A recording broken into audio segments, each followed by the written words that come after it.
Hola, buen día, Agustín. Buen día, Nico. Buen Buen día a día. tus oyentes. Buen día. Bueno, ¿cuál es el punto, el aspecto, el detalle que consideran más urgente cuando se habla de falsas denuncias? Puntualmente, ¿hacia dónde va la mirada, Elba? Eh, a que las dos partes que están en el proceso puedan presentar el plexo probatorio, valga la redundancia, para poder llegar a la verdad. Sabiendo que la verdad no es una sola, ¿no?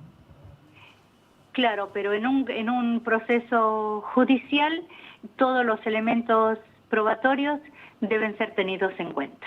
¿Para qué? Para llegar a la verdad y acreditar o no la acusación. Y de ahí en más saber si es real o estamos frente a una falsa denuncia. Claro. ¿Qué se plantean frente a la falsa denuncia, ¿no?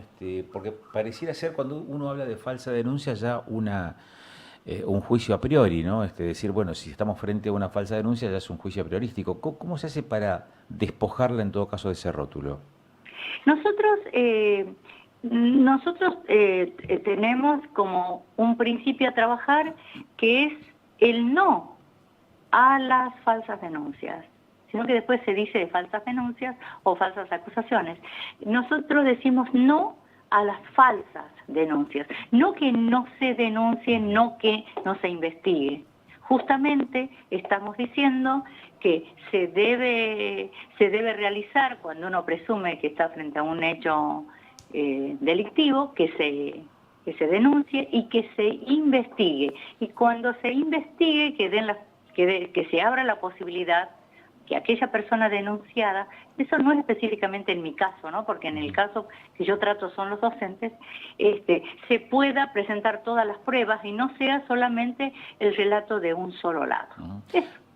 Preocupa mucho la cantidad, el número de denuncias en el ámbito educativo y que involucra a docentes.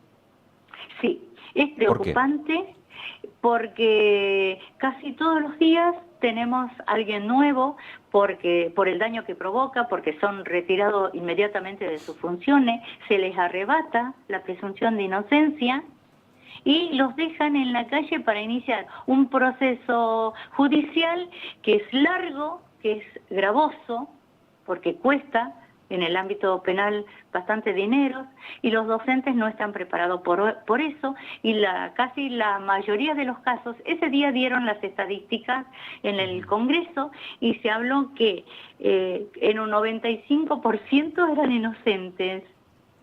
Y porque el ámbito judicial y las personas que llevan adelante esta investigación no conocen el procedimiento administrativo y no conocen cómo se desarrolla la educación dentro del aula, que son por periodos de 40 minutos, que no es en el caso de los docentes que generalmente son acusados, son profesores de educación física y música y tienen sus dos acompañantes dentro del aula. Es un grupo estudiantil entre 22, 24, 25 alumnos,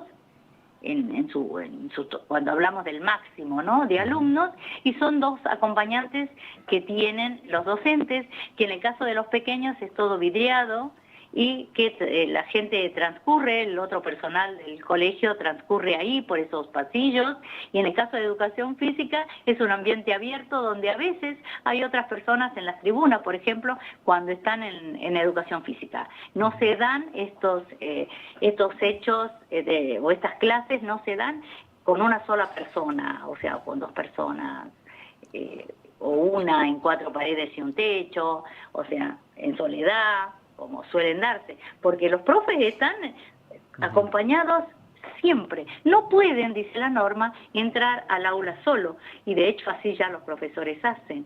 O sea, jamás toman el aula si no están con sus dos compañeros pedagógicos, o el que les lleva las pelotas, en el caso de educación física. O le preparan los instrumentos. Doctora, Sí. aquí en Neuquén en el último tiempo hemos tenido varias denuncias por presunto abuso sexual. ¿Este es uno de los mayores temas en cuanto a las denuncias, a las falsas denuncias? Sí, sí, sí. Acoso sexual, abuso sexual, sí. ¿Y qué otro tema, qué otro tipo de falsas denuncias hay? Lo que yo tengo en relación a los docentes es abuso, presunto abuso y presunto acoso sexual. De eso no tienen como en otros años, que era, no sé, por obviar la vía jerárquica, por no presentar la planificación a tiempo, por llegar tarde al aula, por generar un mal clima institucional.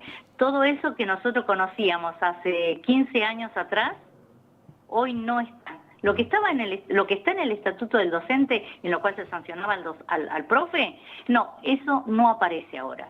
Todo lo que aparece son con tipificaciones del Código Penal graves. Es lo que desacomoda al docente y a la sociedad. ¿Por qué este fenómeno? ¿Por qué se producen las denominadas falsas denuncias? ¿Cuál es la motivación subrepticia en esto? Yo la verdad que no sabría explicar. Lo que sí me di cuenta que hay una confusión.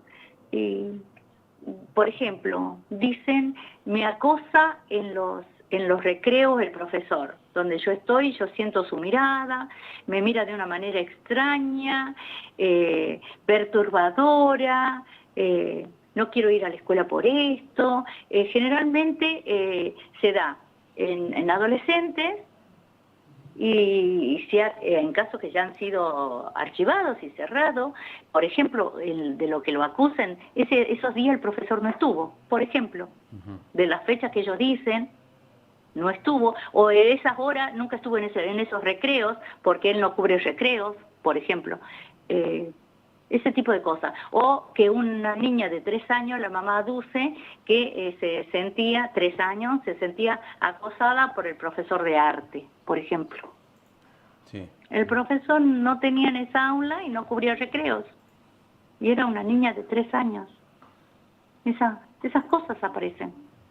Y los profesores atraviesan, son separados inmediatamente del cargo, atraviesan el proceso, totalmente desamparados, porque en este caso acá el Consejo Provincial de Educación jamás ni los llaman, ni les preguntan, ni les facilitan absolutamente nada, teniendo en cuenta que él está amparado en la presunción de inocencia, que va a ser investigado.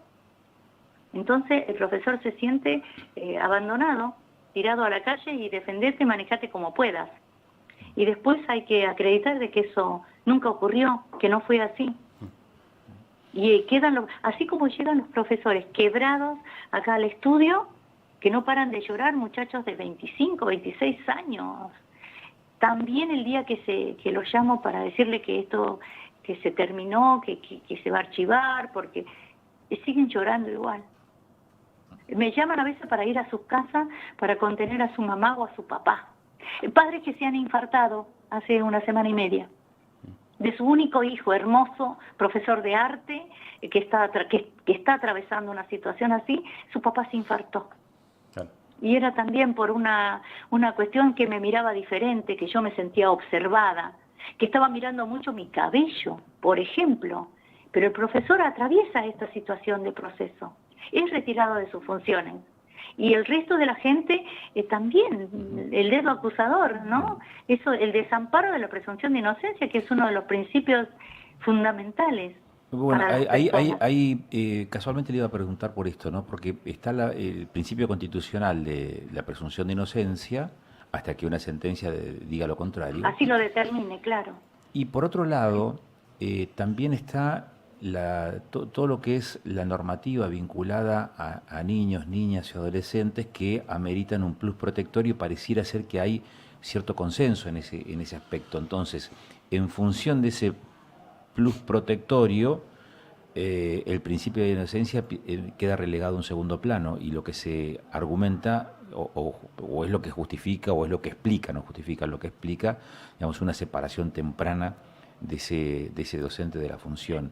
Sí, es así. Lo que buscamos nosotros, y se buscó con la ley Facundo, que no sé si ustedes tienen conocimiento de la ley Facundo, que en el año 2019 un profesor de música, deportista, un muchacho lleno de vida, cuando es acusado por una mamá que dice que habían manoseado a su hijo, así era en principio, y después el niño terminó socialmente diciendo que había sido violado, atacado el profesor Facu en las redes. Facu en 2 meses terminó suicidándose, entró acá a la ría a la vuelta y se ahogó, se suicidó. Y a los 2 días la pericia determinó, llega la conclusión de la pericia, que el chico nunca había sido abusado, pero Facu ya no estaba. Entonces esa ley busca pararse en ese lugar de lo que ahí estás diciendo, es en que por supuesto que se debe activarse el protocolo inmediato del cuidado de los niños, de las niñas y los adolescentes. Estamos de acuerdo en todo eso, pero del otro lado, que es ese hilo tan transparente, tan fino, que divide, bueno, ¿qué pasa con el docente? Entonces, socialmente, ¿cómo hacemos? Protejamos al docente, dice la ley Facundo, el proyecto de la ley que va a ser promulgada en la semana esta, si Dios quiere. Entonces, ¿qué dice la ley? Vamos a proteger, a amparar al docente mientras dure este proceso, hasta que la justicia lo determine. ¿Qué quiere decir? Que le pedimos que, así como se activa, el Estado activa el protocolo de la protección de las niñas, niños y adolescentes, en el cual acordamos 100%, también se proteja a la contraparte. Entonces, ¿cómo? Desde acompañarlo jurídicamente mientras dure el proceso, y por otro lado, a tener, en caso de ser necesario, una ayuda terapéutica hasta que llegue la resolución. Y que se preserve esto de la presunción de inocencia. ¿Eso a qué va también, y qué es lo que necesita imperiosamente? Es que la sociedad tenga conocimiento de eso, que hay volver a retomar y ponerla en nuestras acciones diarias, la presunción de inocencia. Entonces, prepararnos nosotros para decir, bueno, no bajemos ese dedo acusador, esperemos que la justicia actúe y después lo va a determinar, pero mientras nosotros hagamos esto. Es un tomar conciencia, es un reeducar a la sociedad en eso. Entonces, por ese hilo tan transparente, por tan de fácil poder, ahora con las redes, por supuesto, de acusar a la otra persona sin tener conocimiento de cómo se desarrollaron los hechos, si se hicieron, y si no, de aquello que nunca sucedió. Claro. Elba, muchas gracias por estos minutos, muy amable. Bueno, un gusto.